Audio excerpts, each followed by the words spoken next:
Friends, welcome to Brightman's academy. तो आज की इस वीडियो में हम पढ़ने वाले हैं भ्रूणीय परिवर्धन या भ्रूण का विकास, एम्ब्रियोनिक डेवलपमेंट के बारे में। मतलब निषेचन के पश्चात जो जायगोट होते हैं तथा उनका विकास जन्म से पहले तक की पूरा प्रक्रिया क्या कहलाता है? भ्रूणीय परिवर्धन कहलाता है या फिर एम्ब्रियोजेनेसिस कहलाता है। तो इसी के बारे में आज हम इस वीडियो में पढ़ने वाले हैं। तो चलिए शुरू करते हैं। भ्रूणीय परिवर्धन या भ्रूणी परिवर्धन की प्रावस्था देखें, ये कितनी प्रावस्था में पूरी होती है, कितने चरणों में कंप्लीट होता है। तो सबसे पहली चरण क्या कहलाता है? क्लीवेज कहलाता है। फर्स्ट क्लीवेज या इसी को विदलन या खंडन या विभाजन अवस्था भी बोलते हैं। उसके बाद क्लीवेज की बाद की जो नेक्स्ट स्टेज रहेगा वो क्या कहलाएगा? मारूला स्टेज कहलाएगा। मारूला स्टेज के बाद क्या आता है? ब्लास्टोसिस्ट स्टेज या फिर इसको ब्लास्टुला स्टेज भी बोला जाता है। और ब्लास्टुला स्टेज के बाद जो है एम्ब्रियो का आरोपण होता है। इस कारण से इस स्टेज को क्या कहा जाता है? इम्प्लांटेशन, जहाँ पर भ्रूण को यूटेरस में क्या किया जाएगा? प्रतिस्थापित किया जाएगा। उसके बाद गैस्ट्रुलेशन स्टेज आता है। गैस्ट्रुलेशन के बाद क्या आ जाएगा? ऑर्गेनोजेनेसिस या अंग जनन, जिनमें सभी ऑर्गन या अंग क्या होंगे? डेवलप होंगे। तो इन 6 अवस्थाओं में हम क्या है? भ्रूण के परिवर्धन का क्या करेंगे? अध्ययन करेंगे। तो चलिए बारी बारी से सभी अवस्थाओं का क्या करते हैं? अध्ययन करते हैं। पहला अवस्था है क्लीवेज, जो कि फर्स्ट क्लीवेज के नाम से भी जाना जाता है या इसी को विदलन की प्रावस्था भी बोला जाता है। तो विदलन की प्रावस्था में क्या होता है? निषेचन के बाद जो बनने वाला जायगोट होता है, फर्टिलाइजेशन हुआ, उसके बाद जायगोट बना। तो जायगोट बनने के बाद इनमें लगातार क्या होता है? समसूत्री मायोटिटिक डिवीजन होता है और इस प्रक्रिया को ही क्या कहते हैं? क्लीवेज कहा जाता है। तो क्लीवेज क्या है? तो समसूत्री विभाजन होता है जायगोट निषेचन के क्रिया के फलस्वरूप, और यही प्रक्रिया क्या कहलाता है? क्लीवेज कहलाता है। और इसमें जो है कोशिकाओं की संख्या क्या होती है? बढ़ती है, परंतु उनका जो है आकार नहीं बढ़ता, प्रत्येक कोशिका का आकार नहीं बढ़ता, और कई छोटी छोटी क्या है? कोशिकाएं बनती है, और इन कोशिकाओं को क्या कहा जाता है? ब्लास्टोमियर्स कहा जाता है। तो क्वेश्चन पूछा जाता है क्लीवेज के बाद जो छोटी छोटी कोशिकाएं बनती है उन कोशिकाओं को क्या कहा जाता है? तो ब्लास्टोमियर कहा जाता है। क्लीवेज इतना तेजी से होता है और ये बहुत तेजी से, और ये भ्रूण विकास का क्या होता है? पहला चरण होता है, फर्स्ट फेज होता है। उसके बाद क्लीवेज के बाद क्या आता है? मारूला स्टेज आता है। तो लगातार क्लीवेज होने के बाद, विभाजन के बाद जो है भ्रूण लगभग 16 कोशिकाओं का ठोस गोला बन जाता है। देखिए समसूत्री विभाजन हुआ जायगोट में, तो सबसे पहले 1 कोशिका से 2 कोशिका, 2 से 4, 4 से 6,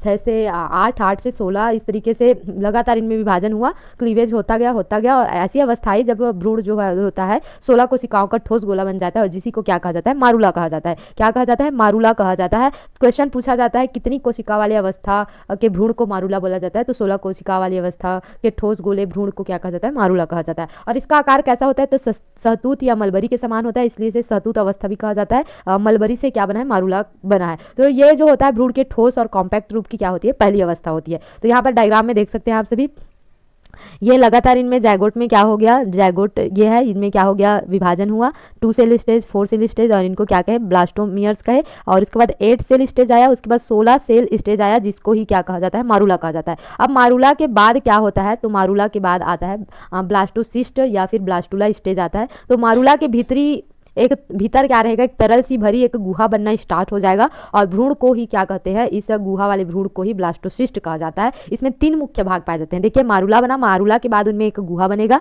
और उस गुहा रूपी भ्रूण को ही क्या कहा जाएगा? ब्लास्टोसिस्ट कहते हैं। तो इनमें 3 मुख्य भाग होते हैं। ट्रोफोब्लास्ट जो कि बाहरी परत है, बाहरी परत की कोशिका, और बाद में यही क्या बनाते हैं? प्लेजेंटा का क्या करते हैं? निर्माण करते हैं। उसके बाद आता है क्या? इनर सेल मास या ICM, जो कि क्या होता है? आंतरिक कोशिकाओं का समूह होता है, और जिससे ही भ्रूण क्या होता है? आगे बनता है। उसके बाद ब्लास्टोसील होता है, जो कि तरल से भरी क्या होती है? गुहा। तो ब्लास्टोसिस्ट कैविटी में ही ब्लास्टोसील लिक्विड या तरल भरा रहता है। तो इस तरीके से ब्लास्टोसिस्ट की क्या होती है? 3 मुख्य भाग होते हैं। तो सबसे पहले क्लीवेज आया, क्लीवेज के बाद क्या होगा? मारूला स्टेज, मारूला स्टेज के बाद क्या होगा? ब्लास्टोसिस्ट स्टेज होगा। ब्लास्टोसिस्ट में देख सकते हैं आप यहाँ पर डायग्राम में, ये ब्लास्टोसिस्ट या ब्लास्टुला स्टेज का डायग्राम है।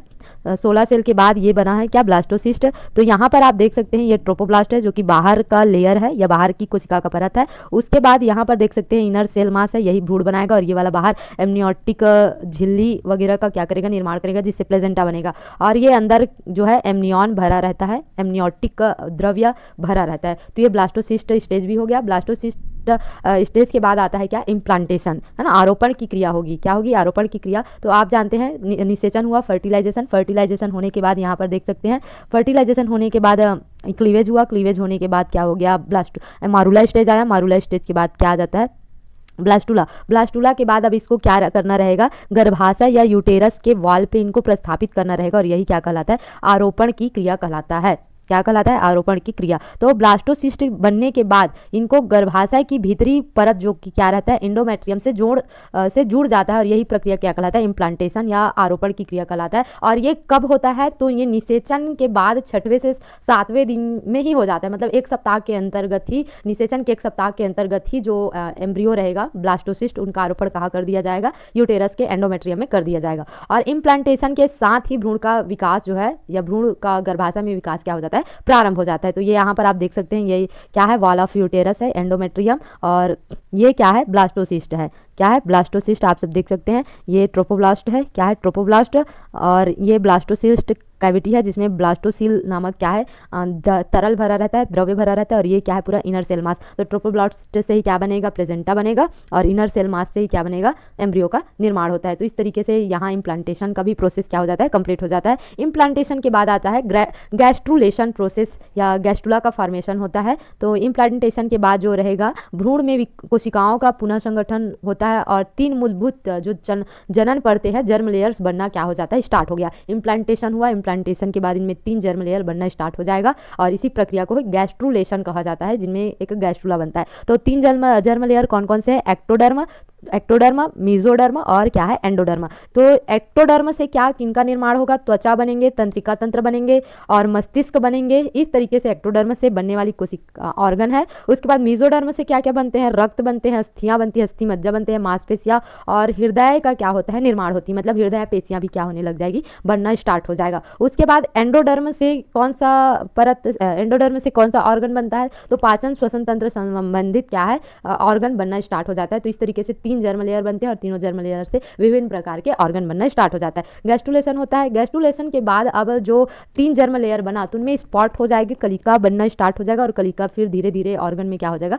डेवलप हो जाएगा, जिसको ही ऑर्गेनोजेनेसिस या अंग जनन कहते हैं। तो गैस्ट्रुलेशन के बाद भ्रूणीय परतों से विभिन्न अंग बनने लगते हैं। इस प्रक्रिया को ही क्या कहते हैं, ऑर्गेनोजेनेसिस कहते हैं। और यही प्रक्रिया जो है भ्रूण को धीरे धीरे पूर्ण विकसित शिशु या फिर फिटस में क्या कर देता है, परिवर्तित कर देता है। तो इस तरीके से कंप्लीट क्या होता है, एम्ब्रियोजेनेसिस का प्रोसेस होता है। और ये स्टार्ट कैसे होता है, फर्टिलाइजेशन के बाद क्लीवेज, क्लीवेज के बाद मारूला स्टेज, मारूला स्टेज के बाद क्या आता है, ब्लास्टोसिस्ट स्टेज, ब्लास्टोसिस्ट के बाद क्या आता है, इम्प्लांटेशन, इम्प्लांटेशन के बाद क्या आएगा, तो इम्प्लांटेशन के बाद आपका गैस्ट्रुलेशन आता है, और उसके बाद क्या आ जाएगा, ऑर्गेनोजेनेसिस आता है। और इस तरीके से एम्ब्रियोजेनेसिस का प्रोसेस क्या हो जाता है, कंप्लीट हो जाता है। तो अगर आपको वीडियो अच्छा लगा है तो वीडियो को जरूर लाइक करें, चैनल को सब्सक्राइब करें। मिलते हैं नेक्स्ट वीडियो में। Thanks for watching.